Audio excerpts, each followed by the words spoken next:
Hey, what's up? This is Jack.Lion here again today for another tutorial. This one is on Max for Live, specifically a device which I've built in Max for Live.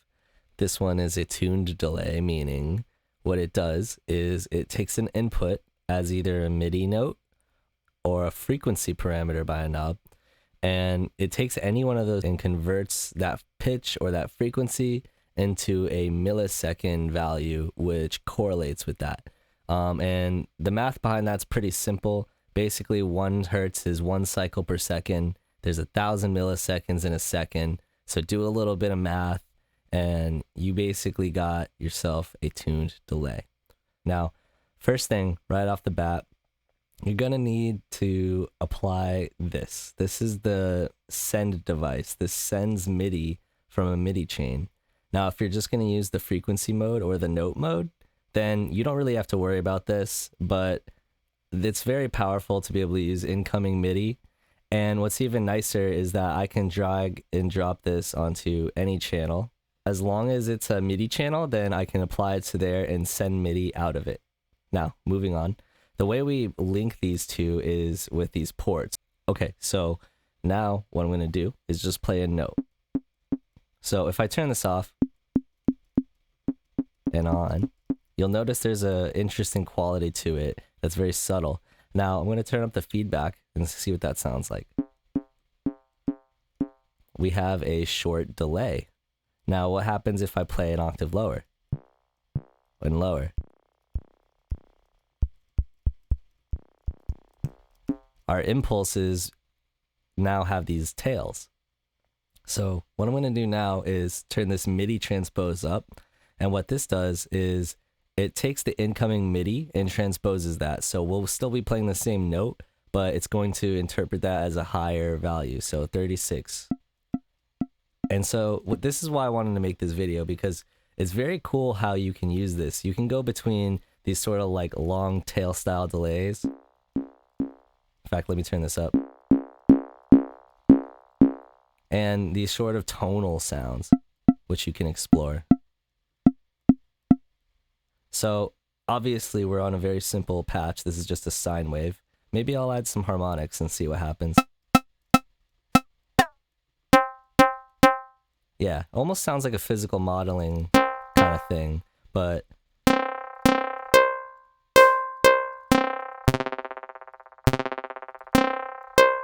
cool.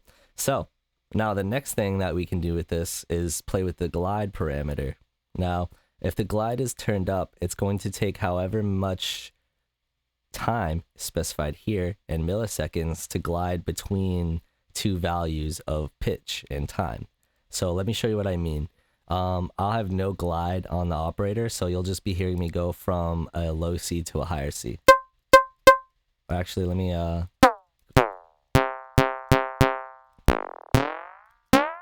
you kind of hear that glissando. See what happens if I turn it down. It just sort of immediately happens, but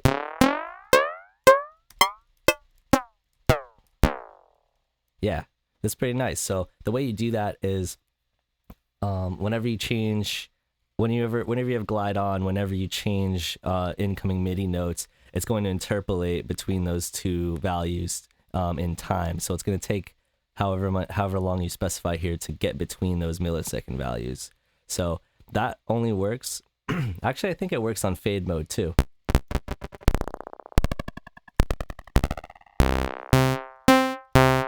Yeah, it works very interestingly on fade mode.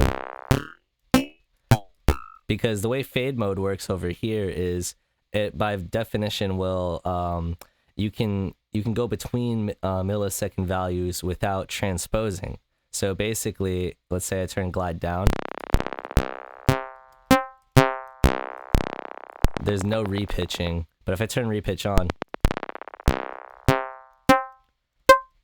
then we get a slight change, or a slight kind of glide whenever we change. But with glide on, it's a lot more prominent and we can control the time. So you can set up some interesting arpeggios that kind of lazily glide through delay times, which I'll show you.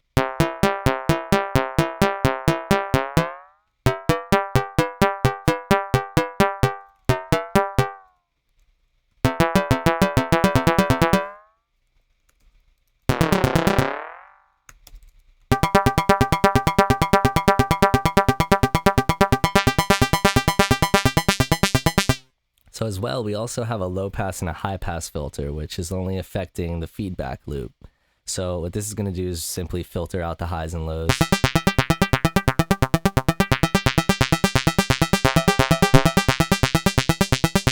Which can be very useful for sculpting your tone. Another thing that's pretty cool about this device is the ping pong mode. So here, let me turn glide down and bring this to 0. Turn the arpeggiator off. You can hear we have a more stereo sounding delay. And if we go slower, you can actually hear, them panning back and forth. As opposed to stereo mode.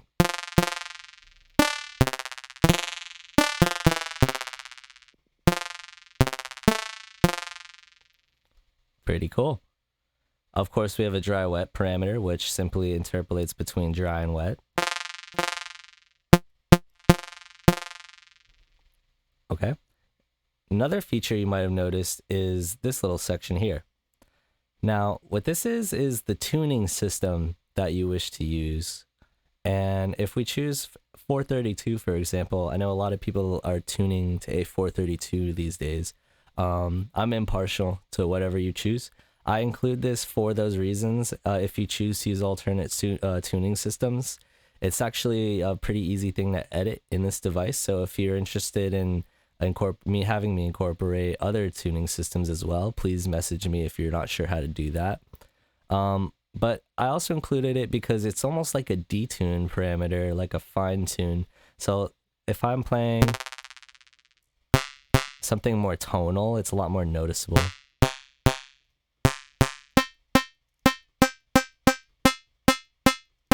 So you can get some variations in the sound. So if you're sustaining, it's a lot more noticeable.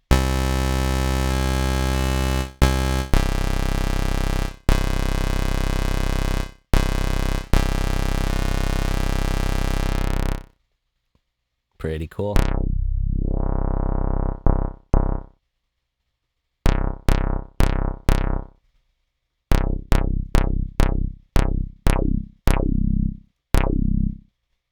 Let's just have a little fun with it here for a sec.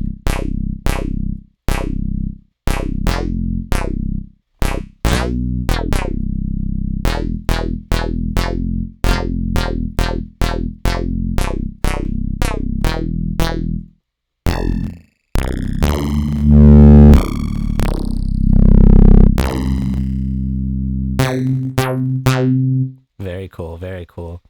Okay, so the last two features I wanted to share with you were the note and the frequency. So what the note one does is, as you can see, the Midi transpose value is grayed out, and now the note knob is highlighted. So now we can just specify a note by hand.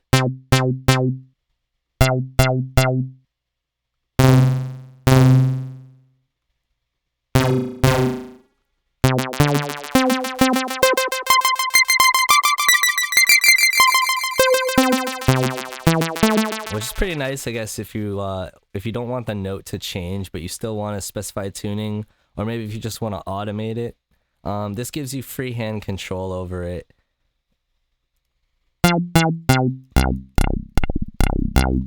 I like how you can kind of notice some of the phasey differences in pitch, and I'm not sure if that has to do with the delay time itself or something else, but I know that time and delays are huge when it comes to sound design, involving everything from filters to delays and echoes themselves. So I encourage you to explore this and see what you discover.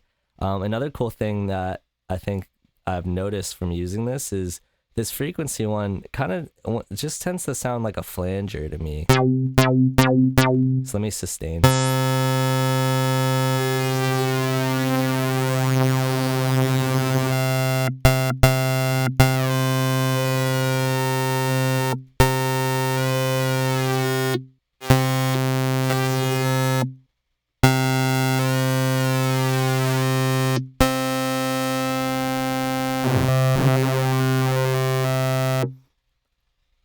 Nice. So that's all that the tune delay does itself.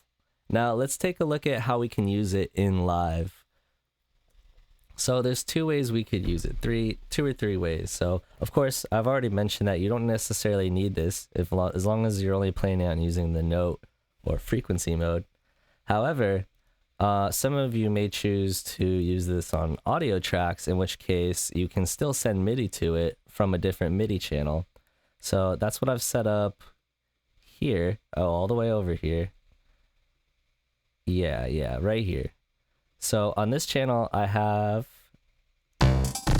oops, wrong one. A nice pretty little like guitar loop. So now what I'm gonna do for this one is turn the tune delay on. And as you can see, it's mapped to port A, and I have this one sending out for port A. So we're gonna be taking in these MIDI notes, which is just, it's more or less kind of random. And just meant to sort of show you what the tune delay sounds like if spread across different octaves. So first I'm going to just turn this up without any glide.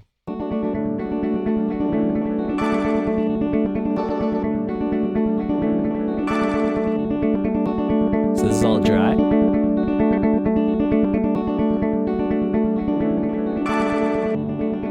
With some glide.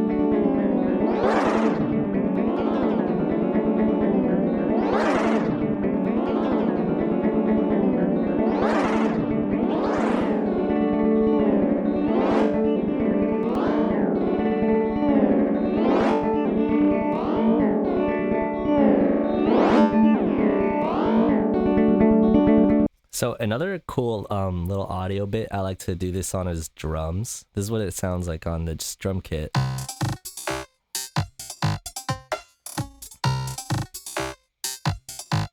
And I'll simply take this from different ports.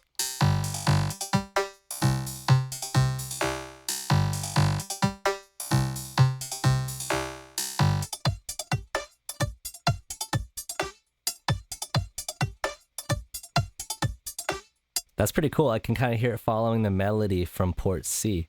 So let's go ahead and see. I think that this one is the one, yes. So let's hear it.